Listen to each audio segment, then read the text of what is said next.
Ito yung ating ramen salad at ginagawa lang yan kapag ka summer. Next time ituturo ko sa inyo kung paano ginagawa yung sauce niya. Itadakimasu!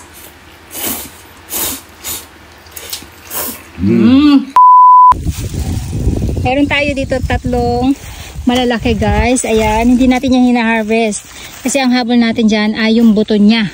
Yan yung masarap na variety ng pipino. At mamimitas tayo ng pipino para dun sa ating gagawing salad cold ramen.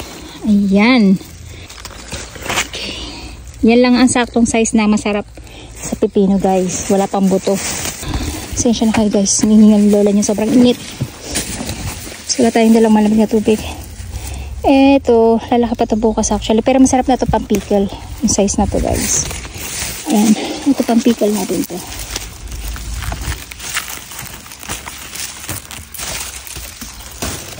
Okay. Ito pang pickle. Ayan. Ang dami na nating hinog.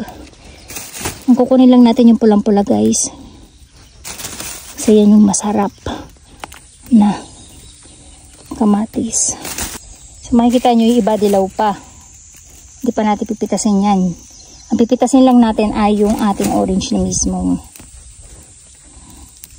Ayun pala yung yellow. Ito pala yung orange natin. Mali pala ako.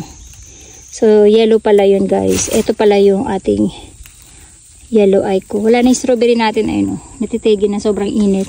So plano ko sa kanila bunutin sila. Tapos ilipat natin ng taniman. Yan. Ang tinik na ito. Oh. Look at that talong guys. Ito ang masarap na talong na. Malambot na siya. Pag matigas pa. Sobrang tigas nun. Hindi masarap pang torta. Kailangan yung malambot na. Oh.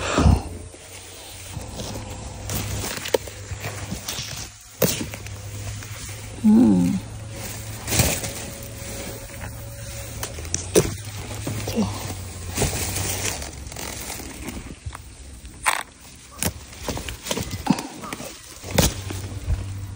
Chajan.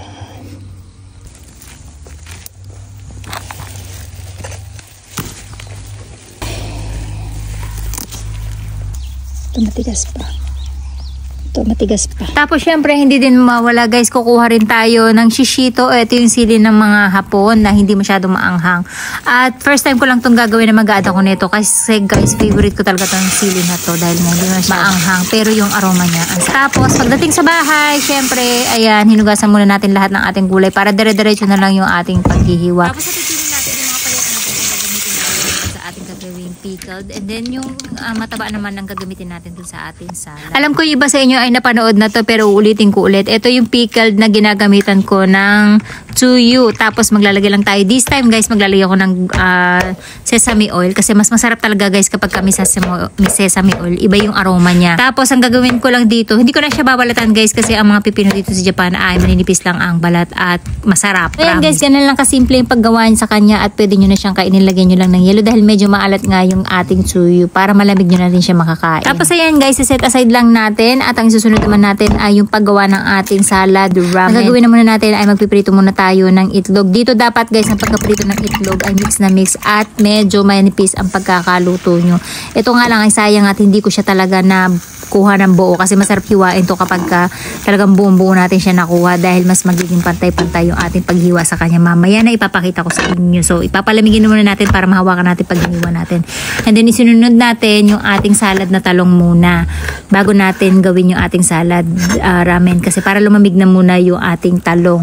Tapos pinapalamig ko din yung ibang gulay para pagka-cut ko sa kanya ay pwede natin kainin anytime kasi malamig. Dito sa talong salad napakasimple lang guys. Kahit anong gulay pwede nyo gamitin dito. Pagkaprito natin ng ating talong, naglagay lang tayo ng tsuyu, saka tayo naglagay ng ating katsuboshi o yung ating bonito flakes. And then kumuha lang ako ng onion chives sa ating garden. Tapos yan yung pang garnish natin at dagdag sarap din siya. Marahil nagtataka kayo guys kapag nagluluto ako maraming klase ng putahe. Actually nasanay kasi kung araw kapag kumakain kami ni Papa sa labas, napakadami naming ino-order. Tapos iba't iba. Tapos yung mga Hapon mahilig talaga talaga sa mga side dish na gulay. Kaya yung mga ginagawa ko na yan, natatandaan ko lang yan kapag kumakain kami sa labas, lagi kong minimimo kung ano yung mga sangkap niya, tapos gagayahin ko sa bahay. Kaya kung mapapansin nyo yung mga hinahanda ko, para kayo nasa isakaya, kasi nakasanayan namin guys, every night talaga ng Friday, nasa inuman tapos kami. More on kain kami, hindi inuman. Yun yung tawag sa isakaya. Pagkatapos natin magawa lahat guys, ang ginagawa naman natin dito, yung mga gulay natin, yung itlog ay hinihiwa-hiwa na natin at pinapatas-patas na natin para mamaya ay lagay na lang tayo ng lagay dun sa ating ramen. At ito ay kinakailangan malamig yung isuserve guys. Kaya ginawa ko dito, binabad ko na muna talaga sila sa tubig na may yelo para malamig na pag sinerve natin.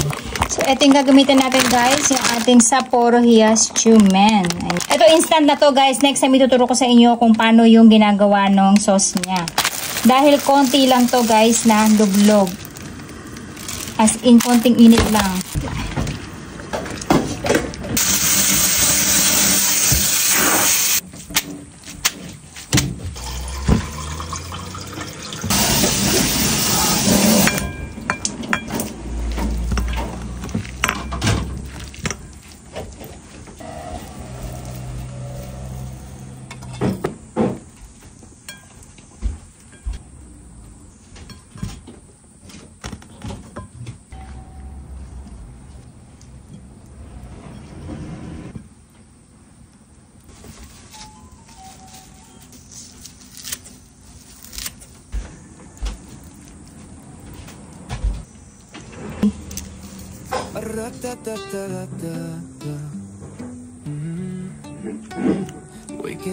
Guys, yung ating mga hinanda fresh from farm. Ito yung ating ramen salad at ginagawa lang yan kapag ka summer. Next time ituturo ko sa inyo kung paano ginagawa yung sauce niya.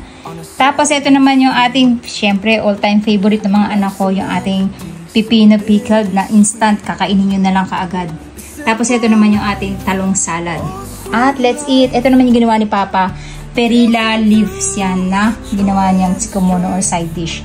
Ito, perilla din to. So yan guys, let's eat! Itadakimasu! Kakain niya. Sapari. Sapari. Parang ba ipapaliwanan sa pariwanan? Sukuna sarap. Sapari. Parang ano ne? Cool ka ne? Basta ang sarap guys. Sarap guys ng perilla. Lately nahilig ako sa perilla guys. Tamagoyaki to 一緒に食べるんです。Ang sarap ng kamatis, tomato muma. Tamis ng kamatis natin. Amot. Amay. Amay ne.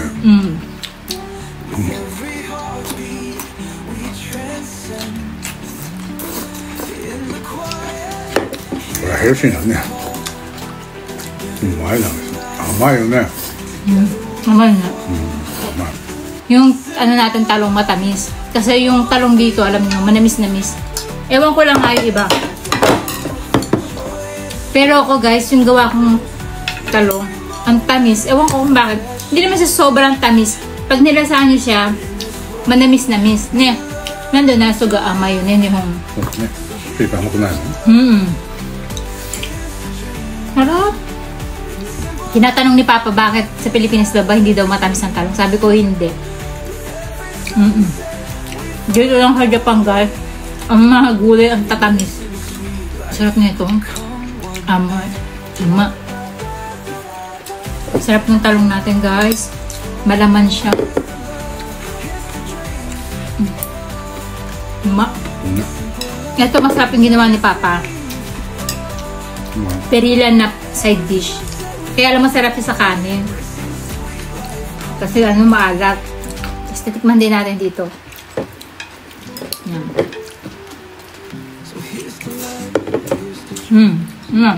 Oh, なんか油で炒めたんでしょこれ。甘くなるよね。Ang cute ni Akari guys. Baby siya. Pakita ko sa inyo. Cute na. Magagalit. 顔がいいよね。 So yun lang guys. Mag-i-enjoy na muna kami.